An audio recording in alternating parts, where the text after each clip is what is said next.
First India की नजर आज बनी हुई है क्योंकि एक लोकसभा सीट, 4 विधानसभा की सीटों पर बाई इलेक्शन, इसके अलावा कर्नाटक के चुनाव का रण और यूपी में निगम के चुनाव, इन सब पर फर्स्ट इंडिया की नजर बनी हुई है। कर्नाटक विधानसभा चुनाव के नतीजे आज हैं। सुबह 8 बजे से वोटों की गिनती शुरू होगी। 224 सीटों वाली कर्नाटक के अंदर 36 सेंटर बनाए गए हैं जहां वोटों की गिनती की जाएगी, जहां काउंटिंग की जाएगी। 2615 प्रत्याशियों की किस्मत का फैसला जो 10 तारीख को मतपेटियों में बंद हो गया था, ईवीएम में जो बंद हो गया था, अब धीरे धीरे वो सामने आने वाला है। क्योंकि जिस तरीके से चुनाव को कर्नाटक में लड़ा गया, अगर बीजेपी की स्ट्रेंथ मानी जाए तो बीजेपी की स्ट्रेंथ रही विकास का मॉडल, प्रधानमंत्री नरेंद्र मोदी की सभाएं और रैलियां। इसके अलावा वहां लिंगायत समुदाय येदियुरप्पा के जरिए बीजेपी की तरफ थोड़ा सा टिल्ट होता हुआ नजर आया और ये दरअसल मुख्य मुद्दे रहे। बजरंगबली का जिक्र वहां किया गया, बजरंग दल का जिक्र किया गया और इन सबसे इतर बीजेपी ने जो 4% मुस्लिम आरक्षण को खत्म करने का कार्ड खेला, क्या उसका फायदा बीजेपी को वहां मिलने वाला है? इससे इतर अगर बात कांग्रेस की करें, कांग्रेस जानती है कि ओल्ड मैसूर के अंदर, मैंगलोर के अंदर वहां मुस्लिम वोटर्स ज्यादा और इसलिए बजरंग दल को बैन करने की जो बात सामने आई, क्या वाकई में इसका फायदा कांग्रेस को हुआ है? क्योंकि बोकालिंगा समुदाय इस बार कांग्रेस की तरफ जाता हुआ दिखाई दिया। बेसिकली बोकालिंगा समुदाय पर जेडीएस का एक छत्र राज बीते लंबे वक्त से दिखाई दिया है। बीजेपी के पास कोई बड़ा नेता नहीं, क्योंकि अगर बात करें जेडीएस से तो कुमार स्वामी खुद बोकालिंगा से आते हैं और कांग्रेस के जो अध्यक्ष हैं डीके शिव कुमार, वो भी बोकालिंगा से आते हैं। और इसी से जुड़ी बड़ी खबर, क्योंकि कर्नाटक कांग्रेस अध्यक्ष डीके शिव कुमार का बयान आया। उन्होंने कहा कि अभी सिर्फ नतीजों का इंतजार करें, क्योंकि जिस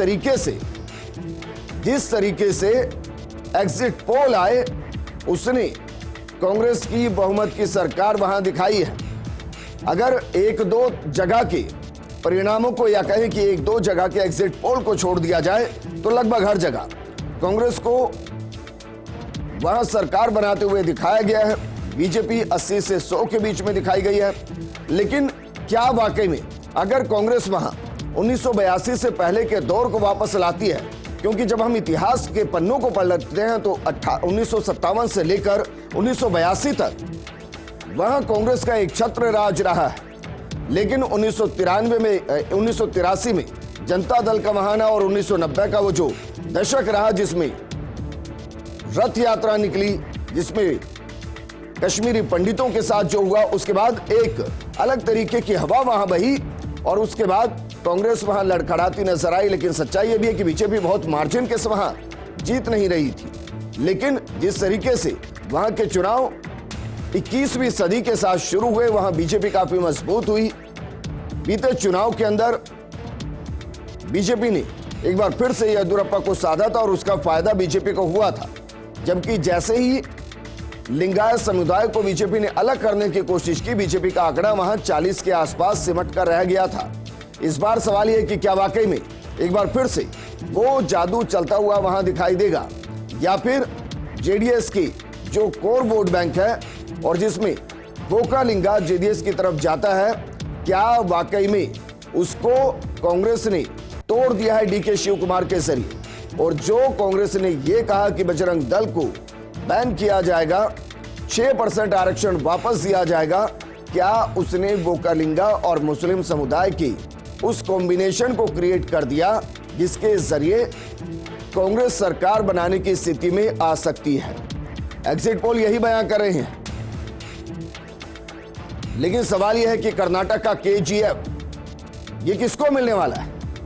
यहां केजीएफ का मतलब है कर्नाटक ग्रैंड फिनाले, और इसके यश कौन होंगे? आज 224 सीटों के नतीजे घोषित किए जाएंगे। सुबह 8 बजे के बाद काउंटिंग शुरू होगी। सत्तारूढ़ बीजेपी और कांग्रेस के बीच जोरदार टक्कर होनी है। वहीं जेडीएस समेत अन्य क्षेत्रीय दल भी मैदान में हैं। मतगणना के लिए कर्नाटक में बनाए गए हैं 36 सेंटर और इस बार 2615 उम्मीदवार मैदान में हैं। कर्नाटक में इस बार रिकॉर्ड 73.19% मतदान हुआ है। राज्य के भावी राजनीतिक परिदृश्य की तस्वीर दोपहर तक लगभग साफ होती नजर आएगी। मतगणना केंद्रों और आसपास के सुरक्षा की व्यापक इंतजाम किए गए हैं।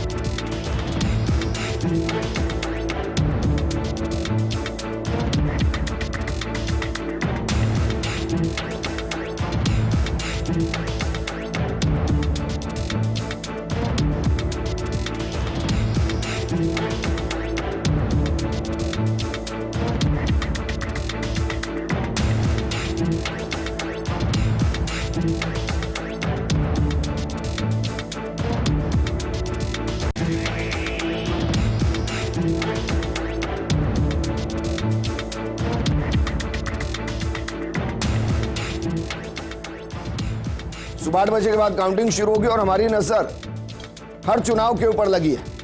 मसलन यूपी के अंदर जो निकाय का चुनाव, उसके परिणाम क्या कुछ रहने वाले हैं, क्योंकि वहां मंत्रियों के ऊपर काफी जिम्मेदारी है और बाकायदा योगी आदित्यनाथ खुद निकाय के चुनाव में सुपर एक्टिव नजर आए, क्योंकि वो चाहते हैं कि अगर कर्नाटक में 19-20 हो तो फिर निकाय के चुनाव में इतना 25-26 हो जाए कि कर्नाटक की हार या फिर बाकी चीजों को वहां दबा दिया जाए। बहरहाल ये अभी मुद्दा नहीं, मुद्दा इसलिए नहीं क्योंकि अभी काउंटिंग शुरू नहीं हुई है।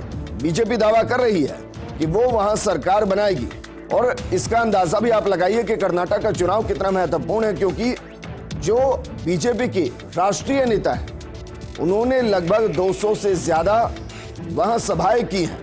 176 के आसपास उन्होंने वहां पर रैलियां की है और कांग्रेस का भी ऐसा ही है। 109 से ज्यादा सभाएं राष्ट्रीय नेताओं ने की हैं। प्रियंका गांधी 10 से ज्यादा रैलियां करती नजर आई, 16 से ज्यादा सभाएं करती नजर आई।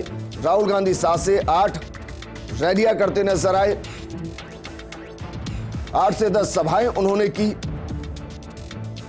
खुद सोनिया गांधी लंबे वक्त के बाद चुनावी रण में उतरती नजर आई और उन्होंने भी वहां सभाएं की हैं। और ये दरअसल वो समीकरण जो बताते हैं कि अगर बीजेपी वहां टक्कर देने की स्थिति में आई तो सरकार कौन बनाएगा।